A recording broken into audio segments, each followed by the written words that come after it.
नमस्कार। आकाशवाणी जयपुर अजमेर से प्रस्तुत हैं प्रादेशिक समाचार।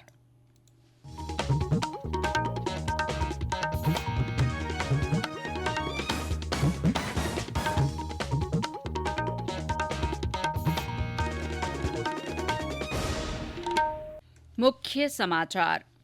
प्रदेश में 20 जिलों के 90 नगर निकायों के चुनाव के लिए मतदान 28 जनवरी को।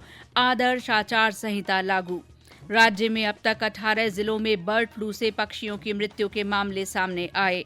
प्रदेश में कोविड टीकाकरण को लेकर स्वास्थ्य विभाग ने तैयारियां तेज की।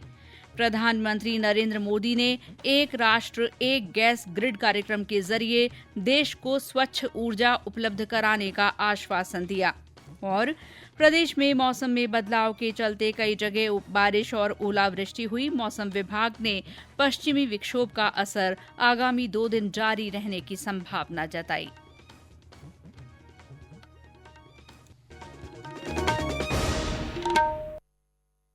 समाचारों के साथ मैं शीला चावला। कोविड-19 महामारी के खिलाफ देश एकजुट होकर लड़ रहा है। आप भी हमारे साथ सुरक्षा और बचाव के 3 आसान एहतियाती उपायों का संकल्प लें। मास्क पहनें, 2 गज की दूरी है जरूरी, सुरक्षित दूरी बनाए रखें, हाथ और मुंह साफ रखें। और अब समाचार विस्तार से। राज्य निर्वाचन आयोग ने प्रदेश के 90 नगर निकायों में चुनाव कराने के लिए कार्यक्रम घोषित कर दिया है। इसके साथ ही इन क्षेत्रों में आदर्श चुनाव आचार संहिता लागू हो गई है। इन नगर निकायों में 1 नगर निगम, 9 नगर परिषद और 80 नगर पालिकाएं शामिल हैं। सभी नगर निकायों के लिए 11 जनवरी को लोक सूचना जारी की जाएगी। 15 जनवरी तक नामांकन पत्र भरे जा सकेंगे। 20 जनवरी को चुनाव चिन्हों का आवंटन होगा और 28 जनवरी को सुबह 8 बजे से शाम 5 बजे तक मतदान होगा। मतगणना 31 जनवरी को होगी। अध्यक्ष के चुनाव 7 फरवरी को होंगे। 8 फरवरी को उपाध्यक्ष का चुनाव किया जाएगा। इन नगर निकायों में 15,11,208 मतदाता हैं, जिनके लिए 5,253 मतदान केंद्र बनाए जाएंगे। राज्य में पिछले 24 घंटे में 10 से ज्यादा और जिलों में बर्ड फ्लू के संदिग्ध मामले सामने आने के बाद सरकार में आज दिन भर हलचल रही। इसके साथ अब तक 18 से ज्यादा जिलों में बर्ड फ्लू से पक्षियों की मृत्यु के मामले सामने आ चुके हैं। पिछले 24 घंटे में हनुमानगढ़, नागौर, बांसवाड़ा, सीकर, सवाई माधोपुर, जैसलमेर, अजमेर और भीलवाड़ा में कौवों और अन्य पक्षियों के मरने के मामले सामने आए हैं। इन सभी जिलों से सैंपल जांच के लिए भोपाल भेजे गए हैं। सचिवालय में आज दिन भर मीटिंग का दौर जारी रहा। कृषि और पशुपालन मंत्री लालचंद कटारिया ने विभाग के उच्चाधिकारियों के साथ बैठक कर हालात की समीक्षा की। बैठक के बाद उन्होंने बताया कि झालावाड़, कोटा और बारां में बर्ड फ्लू की पुष्टि हो चुकी है। बाकी जिलों की रिपोर्ट का इंतजार है। उन्होंने बताया कि बर्ड फ्लू कौवों के अलावा अन्य पक्षियों में न फैले, इसके लिए सभी जरूरी कदम उठाए जा रहे हैं। वहीं मुख्यमंत्री कार्यालय भी हालात पर नजर बनाए हुए है। प्रदेश में कोविड टीकाकरण को लेकर स्वास्थ्य विभाग द्वारा तेजी से तैयारियां की जा रही हैं। विभाग द्वारा कोविड टीकाकरण स्थानों को चिन्हित कर लिया गया है। साथ ही कोल्ड चेन को भी सुदृढ़ किया गया है। विभाग के परियोजना निदेशक टीकाकरण डॉक्टर रघुराज सिंह ने आकाशवाणी को बताया कि राज्य, जिला और ब्लॉक स्तरीय अधिकारियों को प्रशिक्षण दिया जा चुका है। सबसे पहले जो ट्रेनिंग हुई थी, पहले हमारी खुद की ही ट्रेनिंग हुई गवर्नमेंट ऑफ इंडिया की तरफ से। उसमें जो हमारे नेशनल लेवल के जो ट्रेनिंग जो हमने ली थी वो 32 पार्टिसिपेंट थे। डिस्ट्रिक्ट लेवल पे जो हमारे अधिकारी हैं, CMHO, RCHO और अदर्स डॉक्टर्स हैं, हमारे DNOs होते हैं, उनको हमने ट्रेन किया।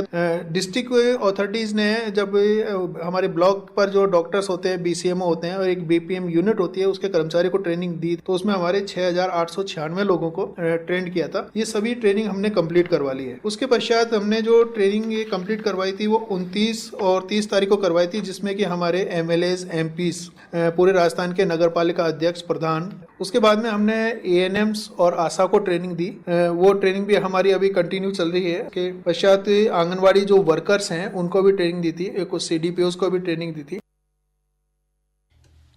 आकाशवाणी के श्रोताओं तक कोरोना वैक्सीन से जुड़ी जानकारी पहुंचाने के उद्देश्य से समाचार विभाग ने आज से बुलेटिन में महत्वपूर्ण सवाल जवाब श्रृंखला शुरू की है। आज का प्रश्न है, क्या कोई व्यक्ति बिना पंजीकरण के कोरोना वैक्सीन प्राप्त कर सकता है? इसका जवाब है, कोरोना वैक्सीन के लिए पंजीकरण अनिवार्य है। पंजीकरण के बाद ही टीकाकरण के सत्र, स्थल और समय की जानकारी साझा की जाएगी। राज्य में आज कोरोना संक्रमण से उबरने वाले लोगों की कुल संख्या 3 लाख से ज्यादा हो गई है। प्रदेश में रोज आने वाले नए मरीजों की संख्या लगातार कम होती जा रही है। आज पूरे राज्य में केवल 397 नए मामले सामने आए हैं। सबसे ज्यादा 88 नए संक्रमित जयपुर जिले से रिपोर्ट हुए हैं। इसके अलावा उदयपुर में 39 और कोटा में 38 लोगों में संक्रमण की पुष्टि हुई। 17 जिलों में 10 से कम संक्रमित मिले हैं, जबकि दौसा, झुंझुनू और करौली में एक भी नया मामला सामने नहीं आया। राज्य में सक्रिय मामलों की संख्या घटकर 7,830 रह गई है। केंद्र सरकार की ओर से कोरोना के विरुद्ध जन जागरूकता आंदोलन चलाया जा रहा है। इसी के तहत आकाशवाणी जयपुर के समाचार बुलेटिनों में प्रसारित की जा रही विशेष श्रृंखला जनता का संदेश जनता के नाम में सुनिए हमारे एक और श्रोता का संदेश। जयपुर से विकास जैन का नमस्कार। मैं आपको कोरोना वायरस के संबंध में सुझाव बताना चाहता हूं। 2 गज की दूरी बनाए रखें, अपने हाथों को बार बार साबुन से धोते रहें, सतर्क रहें, सुरक्षित रहें, कोरोना वायरस से सावधान रहें, क्योंकि सावधानी बचाव है। कोरोना को भारत से हमें हटाना है और भगाना है। जय हिंद, जय भारत। हमारे और श्रोता भी कोरोना जन जागरूकता आंदोलन से जुड़ सकते हैं। इसके लिए आपको अपना संदेश रिकॉर्ड कर या टाइप कर हमारे व्हाट्सएप नंबर 9414052368 पर भेजना होगा। चयनित संदेशों को आगामी बुलेटिनों में शामिल किया जाएगा। बूंदी में पोस्ट कोविड रोगियों को एक ही छत के नीचे आयुर्वेद, होम्योपैथी, यूनानी, योग और प्राकृतिक चिकित्सा के विशेषज्ञों द्वारा उपचार और परामर्श की सुविधा उपलब्ध कराई जा रही है।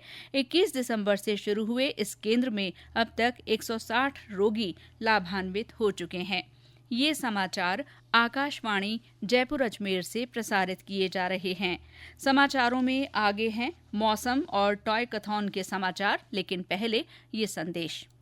चलो मिलकर एक शुरुआत करें, चलो एक फैसला आज करें, मास्क नहीं तो टोकेंगे, कोरोना को रोकेंगे, चलो एक इरादा करते हैं, चलो कुछ वादा करते हैं, मास्क नहीं तो टोकेंगे, कोरोना को रोकेंगे। समाचारों में आपका फिर स्वागत है। प्रधानमंत्री नरेंद्र मोदी ने एक राष्ट्र एक गैस ग्रिड कार्यक्रम के जरिए देश को स्वच्छ ऊर्जा उपलब्ध कराने का आश्वासन दिया है। प्रधानमंत्री ने केरल में कोच्चि से कर्नाटक में मंगलुरु तक 450 किलोमीटर लंबी प्राकृतिक गैस पाइपलाइन का उद्घाटन करते हुए कहा कि देश में ऊर्जा उत्पादन में प्राकृतिक गैस की हिस्सेदारी मौजूदा 6.2% से बढ़ाकर 15% की जाएगी। श्री मोदी ने कहा कि मौजूदा सरकार ने तेल और गैस क्षेत्र में तेजी से सुधार किए हैं, अक्षय ऊर्जा की पहुंच बेहतर की है और इस क्षेत्र की बुनियादी आवश्यकताएं तीव्रता से पूरी की हैं।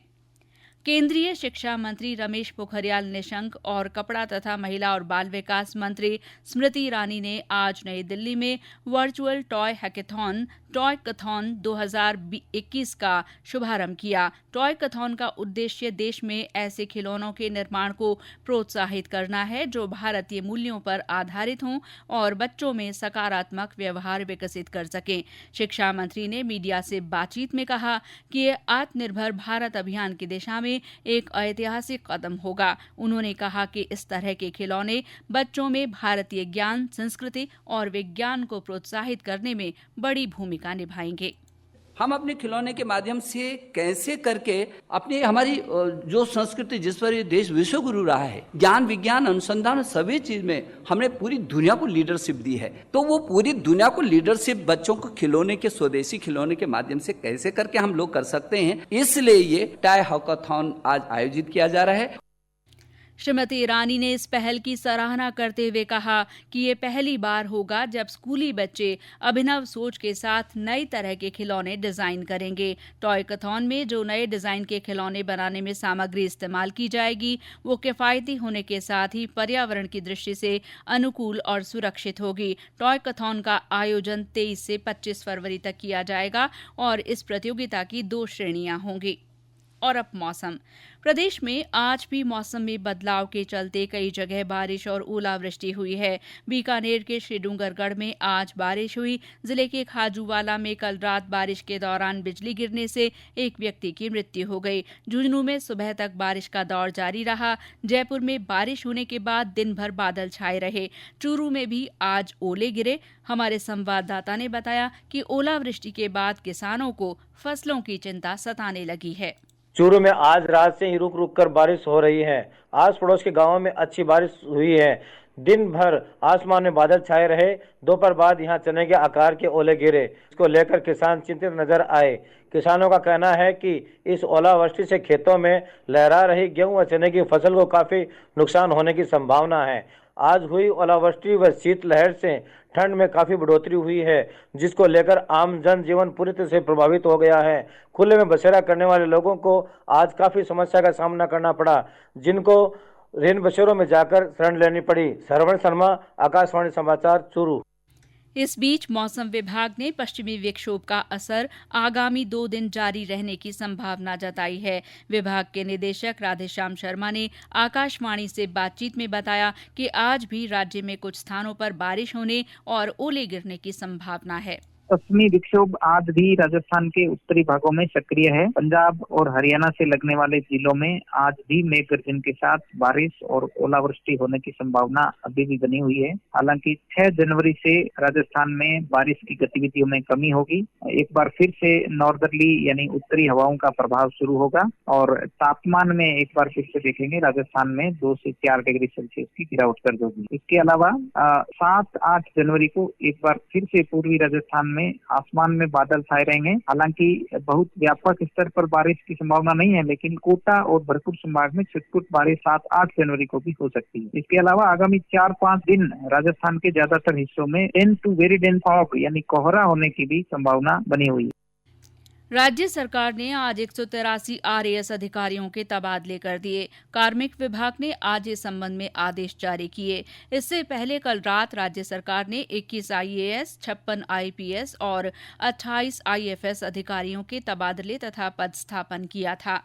सीकर जिले की लक्ष्मणगढ़ पंचायत समिति क्षेत्र के एक पंचायत समिति सदस्य वीरेंद्र कुमार के 3 संतान होने की शिकायत के बाद पंचायत राज विभाग ने उसे अयोग्य घोषित कर दिया है। इस सदस्य के अयोग्य घोषित होने के बाद 25 सदस्यीय पंचायत समिति में प्रधान के चुनाव के लिए भाजपा और कांग्रेस उम्मीदवार को बराबर 12-12 मत मिले। इस पर लॉटरी निकालकर कांग्रेस उम्मीदवार को प्रधान घोषित किया गया। टोंक में आज नेहरू युवा केंद्र की ओर से शुरू किए जा रहे कैच द रेन अभियान के पोस्टर का विमोचन जिला परिषद के मुख्य कार्यकारी अधिकारी ने किया। इस मौके पर नेहरू युवा केंद्र के स्वयंसेवी युवाओं को जल जागरूकता के लिए शपथ दिलाई गई। और अंत में मुख्य समाचार एक बार फिर। प्रदेश में 20 जिलों के 90 नगर निकायों के लिए चुनाव के लिए मतदान 28 जनवरी को कराया जाएगा। इन क्षेत्रों में आदर्श चुनाव आचार संहिता लागू हो गई है।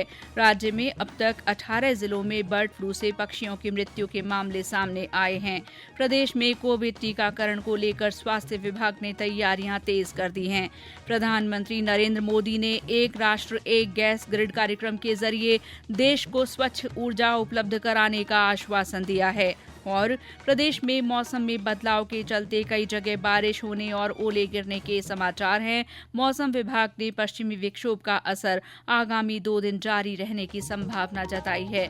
इसी के साथ प्रादेशिक समाचार बुलेटिन समाप्त हुआ। नमस्कार।